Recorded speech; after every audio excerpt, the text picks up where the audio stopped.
ሄለን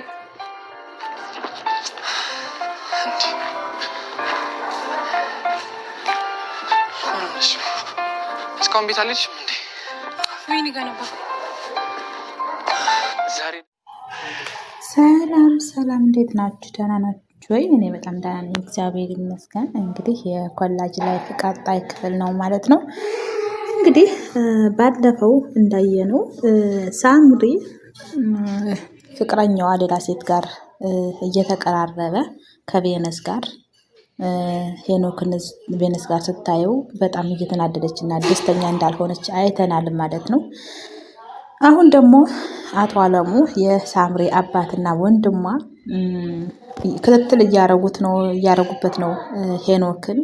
እንግዲህ በህይወቱ ላይ ነው ህይወቱን ትልሉ ፈልገዋል ማለት ነው። ስለዚህ አሁን ቬነስና ሄኖክ ደግሞ መንገድ ላይ ቆመው እያወሩ እያለ አባትየው አለሙና ወንድሟ የሳምሪ ወንድም ያዩታል ማለት ነው። ናሆም ሲያዩት ምን እያደረገ ነው ደግሞ እሷ ጋር ምናምን ሲሉ ይችም እንግዲህ ወንድምየው ከአሁን በፊት ልጅቱን እንደሚያውቃትና ቬነስ እንደምትባል የኮሌጅ ተማሪ እንደሆነች ሄኖክ ጋር አብረው እንደሚማሩ ይነግረዋል ማለት ነው። እንግዲህ አባትየውንም ያውቃታል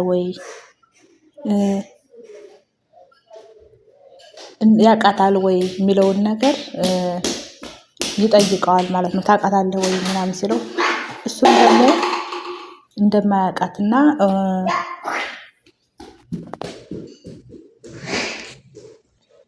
እንደማያውቃትና ምንም ነገር እንትን እንደማይሉ ምናምን ይነግረዋል ማለት ነው። አባትየው እንግዲህ በአስቸኳይ ልጅየውን ናሆምን አቶ አለሙ ከዚህ ሰፈር ለቆ እንዲሄድ ልብሴን ማቄን ምን ሳይል ቀጥታ እዚህ ሰፈር እንዲወጣ ይነግረዋል ማለት ነው። ይህ እንግዲህ ምንድነው በልጁ በኩል ባለፈው ልጁን ሄኖክ ስለደበደበው አሁንም ደግሞ በልጁ በኩል ጥቃት ይገባብኛል ብሎ ስላሰበ ነው ማስወጣት የፈለገው። እንግዲህ ልጅየውም ለምን እንዲወጣ እንደፈለገ ቢጠይቀውም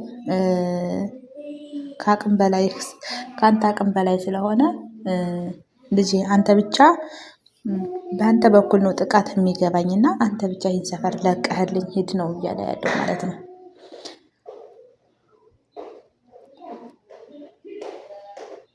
እንግዲህ ይህን ጦርነት አባትየውም መጋፈጥ እንዳለበትና ሁሉ ነገሩን ጥቃት እንደሚገባው በሱ ልጁ ብቻ እንደሆነ ስላመነ እንግዲህ ናሆምን አባትየው እዚህ ሰፈር ያለውን ነገር ጠቅልሎ እንዲሄድ ያደርገዋል ማለት ነው። እንግዲህ ልጅየውም በጣም ተደናግጦ ምክንያት ሳይጠይቅ እንዲሄድ ምናምን ቢነግረው ናሆም ግን ንገረኝ አባቴ ለምንድን ነው እንደዚህ የምትለኝ ምናምን ብሎ ክርክር ያበዛበታል ማለት ነው። እንግዲህ ቬነስም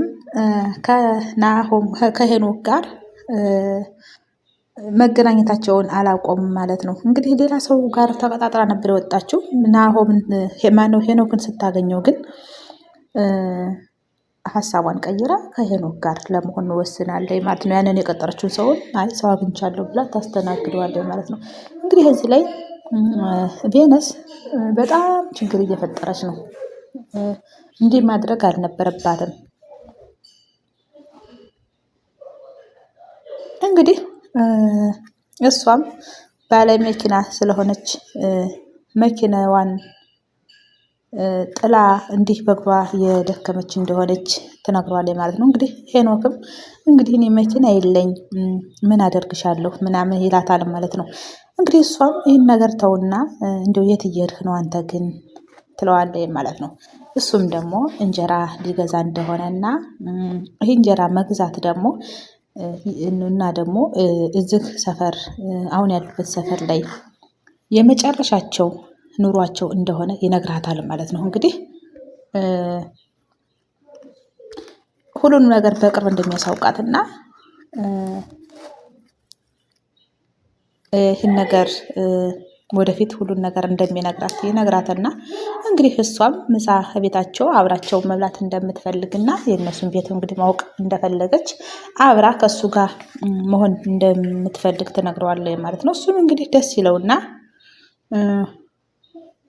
እሺ ይላል ማለት ነውና በዚህ ተስማምተው እንጀራውንም እሷ ለመግዛት ፈልጋ እንጀራውን እኔ ልግዛ ትለዋለች። እሺ ብለው እንግዲህ እሱም ተስማምቶ እጅ ለእጅ ተያይዘው ልክ እንደ ፍቅረኛ እንግዲህ አቅፏት እየሄዱ ነው። በጣም ይከብዳል። እዚህ ላይ ፍቅረኛሞች ቢሆኑ ደስ ይላሉ። ግን ደግሞ ከሳምሪ ጋር ላይፍ ስላለው ግዴታ እዛች ጋር ነበር ያችን ማስደሰት ነው ያነበረበት ማለት ነው። እንግዲህ ሁለታቸውም ልክ እንደ ፍቅረኛሞች ተያይዘው ከነ ሄኖክ ቤት ይሄዳሉ ማለት ነው። እዚህ ጋር ደግሞ ሳምሪ እና ናሆም ከአባታቸው ከአቶ አለሙ ጋር ሆነው ክርክር ይጀምራሉ። ሳምሪም በጣም ተደናግጣ በናሆም ሰፈር መልቀቅ እንግዲህ ናሆም እንዲለቅ የተደረገው ጥቃት ስለሚያገባ ነው እንጂ ሌላ ነገር አይደለም።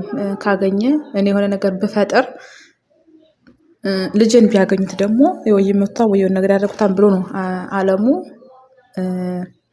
ናሆምን ለማሸሸት የፈለገው እንጂ ናሆም ምንም ጥፋት እየሰራ ሆኖ አይደለም። በእርግጥ አቃጣሪ ነው፣ ግን ቢሆንም ወንድም እህቱን ለመጠበቅ ብሎ ነው የሚያቃጥረው ማለት ነው።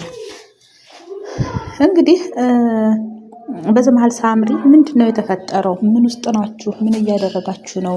እያለች መበሳጨት ትጀምራለች። እንግዲህ ናሆምም ምንም እንደማያውቅና በምን ምክንያት ራሱ ከሰፈር ሊወጣ አባትየው እንዳስገደደው አላወቀም። እንግዲህ ሳምሪም አባቷን መጠየቅ እንዳለባት እና ያለውን ነገር እውነታውን ማወቅ እንዳለባት ነው እያወራች ያለችው። እንግዲህ አባትየውም ስልክ እያወራ ናሆምም ደግሞ እኔ የማውቀው ነገር የለም እንግዲህ ይሄ ነገር በጣም ከአቅሜ በላይ የሆነብኝ ነው እና እኔ እጋፈጣለሁኝ አንተ ሰፈር ልቀቅ ነው እያለኝ ያለው ይለዋል ማለት ነው። እንግዲህ በማድ ስልክ እያወራ አባትየውም ሻንጣውን አዘጋጅቶለት ልብሱን አዘጋጅቶለት ይመጣል ማለት ነው።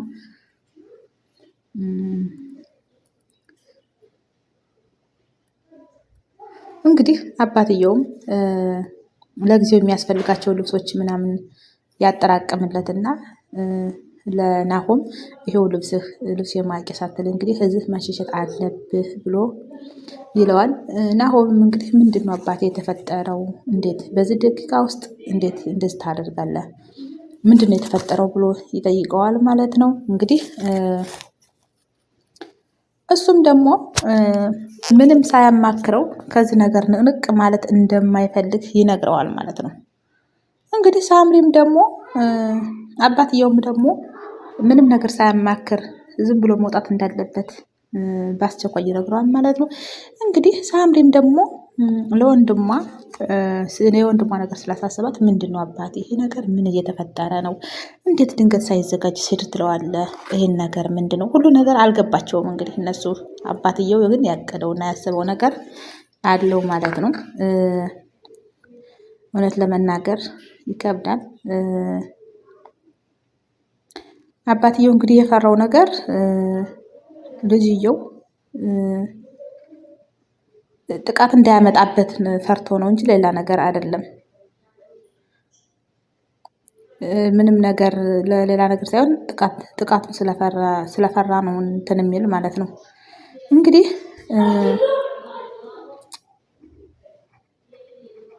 እውነት ለመናገር አባት በወንድ ልጁ ሲመካ ደስ ይላል። ግን ጥቃት ደግሞ ይገባብኛል በወንድ ልጅ ብሎ ሲያስብ በጣም ይከብዳል።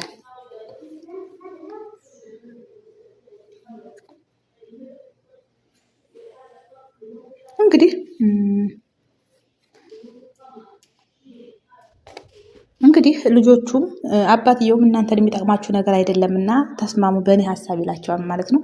እንግዲህ ሳምሪና ወንድምየውም ባይጠቅመንም ግን ብትነግረን አባቴ ሁሉን ነገር ማወቅ አለብን፣ ሁሉን ነገር እያወቅነው እንሄድ ትለዋለች ማለት ነው።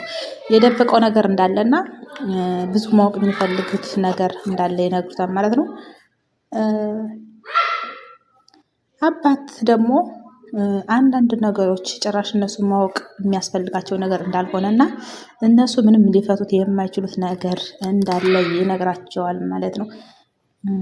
እንግዲህ ሳምሪም ብታቅ በእርግጠኝነት ይህን ነገር ትፈተዋለች ብዬ አስባለሁ። ምክንያት አባትና ፍቅረኛዋ ነው ሊጣሉ ያሰቡት፣ ሊጎዳዱ ያሰቡት ማለት ነው። በዝማሬ እንግዲህ እሷ እኛ ብንሰማ እኮ ብዙ ነገር እንፈታለን፣ ብዙ ነገሮች ይስተካከላሉ ብላ አባቷን ትለምነዋለች ማለት ነው። አባትየው ግን ይህን ነገር እነሱ እንዲያውቁት አይፈልጉም። አባትየው ወንድምየው የሚፈልገው እንዲለያዩ ነው። እሷ ሳምሪ ግን በእርግጠኝነት ነገሮችን ትፈታቸዋለች ብዬ አስባለሁ።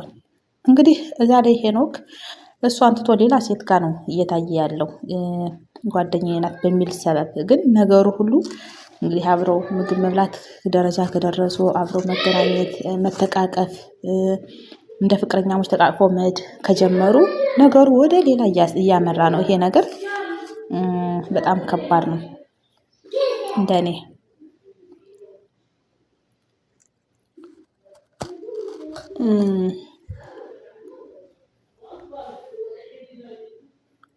እንግዲህ አባትየው ልጆቹ እንዲያማክራቸው ቢጠይቁም እንዲነግራቸው ቢጠይቁትም አባትየው ደግሞ ይሄ ያለፈ ሕይወቴ ነው እየተከተለኝ ያለው እና እኔ ብቻዬን ልጋፈጠው ልጆቼ፣ እናንተ እዚህ ነገር እናንተን መስዋዕት ማድረግ አልፈልግም ወይም እንድትገባ አልፈልግም ይላቸዋል ማለት ነው። እንግዲህ ልጆችም በጣም በመደናገር እና በመደናገጥ እንትን ብለው ዝም ይላሉ ማለት ነው። እንግዲህ በሂደት ሁሉንም ነገር እንደሚያሳውቃቸውና ሁሉም ነገር እንደሚነግራቸው እና እንዲረዱት ለብቻው እንዲተውት ይጠይቃቸዋል ማለት ነው።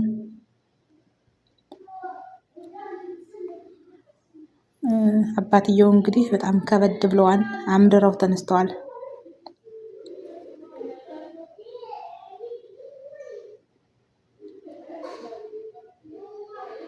እንግዲህ ሁለታቸውም ልጆች በጣም ፈርተዋል ማለት ነው። አባትየውም እንግዲህ በመሀል ስልክ እያነሳ ያወራል። በሚስጥር በኮድ ምናምን ነው የሚያወራው። ልጆችም በጣም ተደናግረዋል። እየሆነ ያለው ነገር ግራ አጋብቷቸዋል።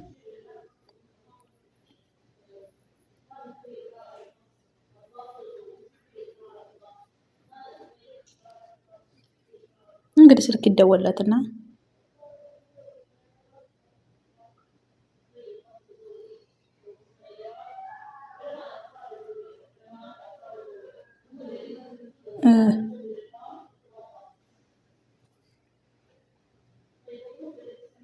እንግዲህ አባትየው ስልክ ያነሳና መጣሁ ይልና ልጆችን እንግዲህ ከዚህ ሰፈር የማይወጡ ከሆነና እሱ በሚላቸው ነገር የማይስማሙ ከሆነ ተንደላቀው በኖሩበት ፈንታ ሁሉ ነገር ሙሉ ሆኖላቸው በኖሩበት ፈንታ አሁን ደግሞ ኑሯቸው ገደል እንደሚሆንና የባሰ የከፋ ሕይወት እንደሚኖሩ ነገር ሁሉ እንደማያምር ምናምን ይነግራቸዋል ማለት ነው።